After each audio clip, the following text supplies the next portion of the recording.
City union bank all in one ஆப்ல இருந்து video KYC மூலமா வீட்ல இருந்தே பேங்க் அக்கவுண்ட் ஓபன் பண்ணலாம். வீடியோ கால்லயே வெரிஃபிகேஷன் முடிஞ்சிரும். City union bank. தேர்தல் அறிக்கையில 2021 திமுக அரசு மகளிர் அனைவருக்கும் 1000 ரூபாய்னு சொன்னாங்க. அதுக்கப்புறம் தேர்தல் வெற்றி பெற்ற பிறகு அவங்க சொன்னது வந்து ஒரு சில நிபந்தனையோட சொல்லியிருந்தாங்க சார். பட் இப்போ வந்து ரீசெண்டாக 2 நாளைக்கு முன்னாடி ஒரு ஜியோ பாஸ் பண்ணியிருக்காங்க. 4 சக்கரம் வச்சதுவங்க, ஓய்வூதியம் வாங்குறவங்க எல்லாருக்குமே சொல்லியிருக்காங்க. இது எப்படி சார் அரசியலை பார்க்குறீங்க? இது எப்படி சார் உங்களுடைய கருத்து சார்? திமுகங்கிறது ஒரு 420 கம்பெனி தான். அவங்களுக்கும் உண்மைக்கும் சம்மந்தமே கிடையாது. அனைவருக்கும் மகளிர் உரிமை தொகை அப்படின்னு சொல்லி தேர்தல் பரப்புரையில் வீரமாக பேசிட்டு 3.25 கோடி பெண் வாக்காளர் இருக்காங்க. 3.25 கோடி பெண் வாக்காளர்களுக்கும் கொடுக்காம ஆட்சிக்கு வந்து முதல் 2 வருஷம் இழுன்னு இழுத்து எத்தனையோ தடவை வந்து சட்டமன்றத்தில் எங்கள் பொதுச் செயலாளர் எடப்பாடியை கேள்வி மேலே கேள்வி கேட்டு அப்போ அந்த மகளிர் உரிமை தொகைக்கு வந்து கருணாநிதினு ஒரு பேர் வச்சாங்க. கருணாநிதி மகளிர் உரிமை தொகை. எப்போ கருணாநிதினு பேர் வச்சாங்களோ அப்போவே ஒரு 2 கோடி பெண்களுக்கு உரிமை இல்லை அப்படின்னு ஆயிடுச்சு. அப்போ 1 கோடி 6 லட்சம் பேருன்னாங்க. அது எப்போ கொடுத்தாங்கன்னா நாடாளுமன்ற தேர்தலுக்கு ஒரு 7 மாதத்துக்கு முன்னாடி ஆரம்பிச்சு கொடுத்தாங்க. அது இன்னொரு குற்றச்சாட்டு இருக்கு. இந்த ஆதி திராவிடர் பிற்படுத்தப்பட்ட ஒடுக்கப்பட்ட நிதியை தான் தூக்கி இதில் கொடுத்தாங்கன்னு ஒரு குற்றச்சாட்டு இருக்குன்னு அது வரைக்கும் பதில் இல்லை. இப்போ என்ன பண்ணியிருக்கிறாங்க அப்படின்னா தேர்தல் இன்னும் ஒரு 8 மாத காலத்தில் வந்து வரப்போகுது அப்படிங்கிறதுக்கு மனதில் வச்சுட்டு எப்படியாவது இந்த 3.25 கோடி பெண்களுக்கும் வந்து 3250 கோடி ஆகும் மாசத்துக்கு. ஒரு 8 மாதம் கணக்கு வச்சாலும் 25,000 கோடி. எப்படியாச்சும் வாங்கின கடன் வாங்க முடிவு பண்ணியாச்சு. இதை வந்து இப்போவே இந்த பெண்களுக்கு கொடுத்து வாக்காக வந்து மாற்றிக்கலாம் அப்படிங்கிற ஒரு திட்டம் தான் இது. இது ரொம்ப தெளிவான ஒரு திட்டம் திமுகவோடது.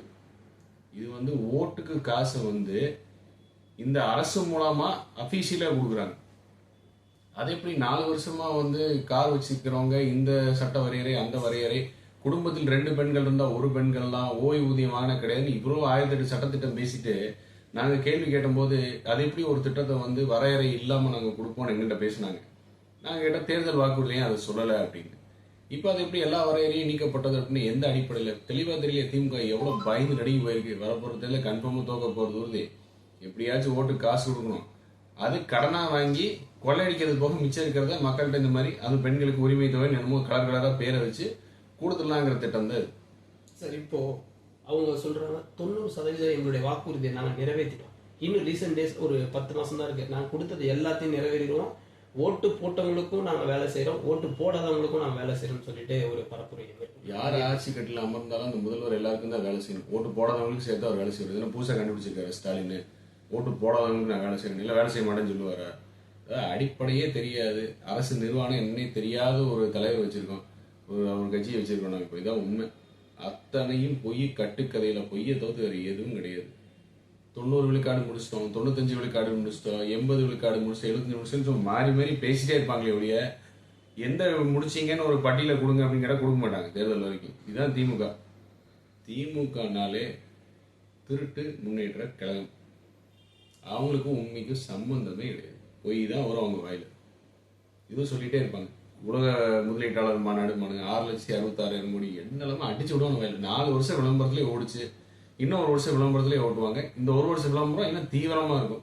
தேர்தல் வருதுல, அதனால இன்னும் தீவிரமாக இருக்கும். கட்டுக்கதையெல்லாம் தாறுமாறாக ஓடும் சார். அப்போ அவங்க வந்து தேர்தல் வாக்குறுதி அளிச்ச மாதிரி அவங்களுடைய தேர்தல் வாக்குறுதியை நிறைவேற்றலைன்னு சொல்றீங்களா? என்ன நிறைவேற்றுறாங்கன்னு பட்டியலை கேட்டு கொடுக்கணும்ல.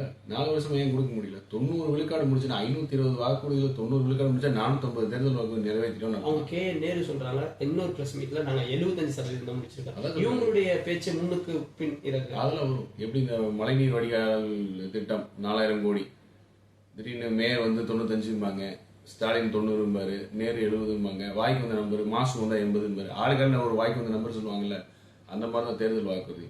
ஆளுக்கால வாய்க்கு வந்து சொல்லிக்க வேண்டியதான். ஏன்னா மக்களுக்கு மறதி இருக்குன்னு அவங்க ரொம்ப நம்புறாங்க.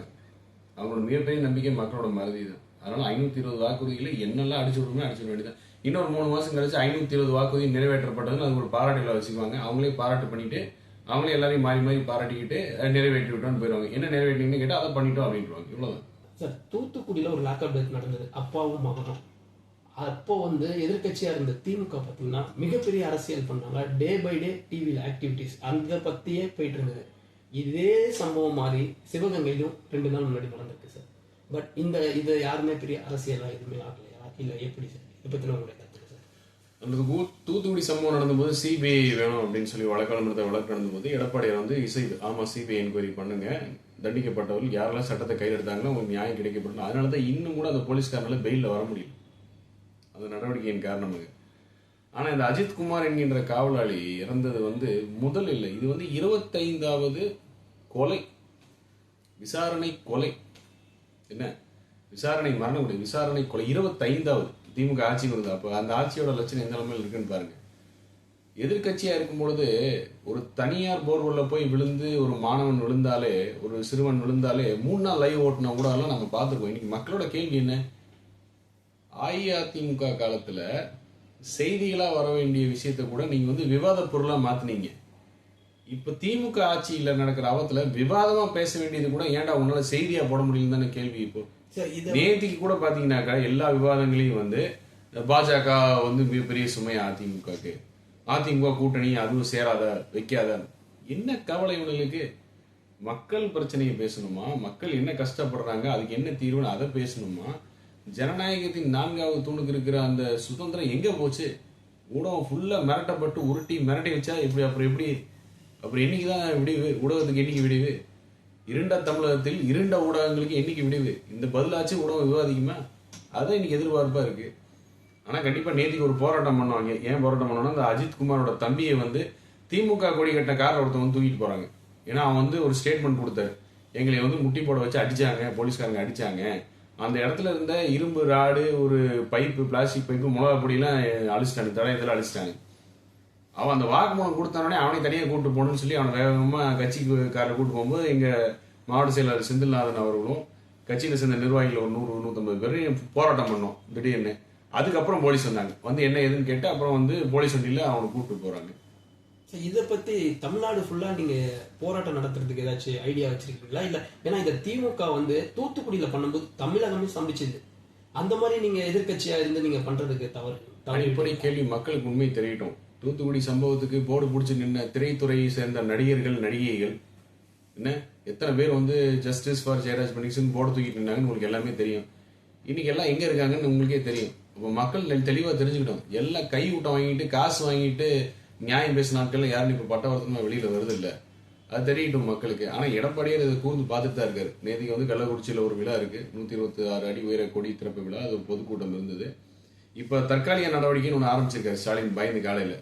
இது கொஞ்சம் விஷயம் வெளியே வருது பெருசாகுதுன்னு இப்ப தற்காலிக நடவடிக்கை 6 பேரை சஸ்பென்ஷன் போட்டு வழக்கமா சிபிசிஐடிக்கு பரிந்துரை பண்றேன்னு காலையில் இதுவரைக்கும் நம்ம பேசிக்கிற டைம் வரைக்கும் இந்த கையாளாத முதலமைச்சரால ஒரு ஸ்டேட்மெண்ட் கொடுக்க முடியல, ஸ்ட்ராங் ஸ்டேட்மெண்ட் கொடுக்க முடியல இந்த சம்பவத்தை பத்தி. கண்டிப்பாக அந்த குடும்பத்திற்கு நியாயம் கிடைக்க பரிச்சைய வழியில் எங்களுடைய எடப்பாடியோட நடவடிக்கைகள் இருக்கும்.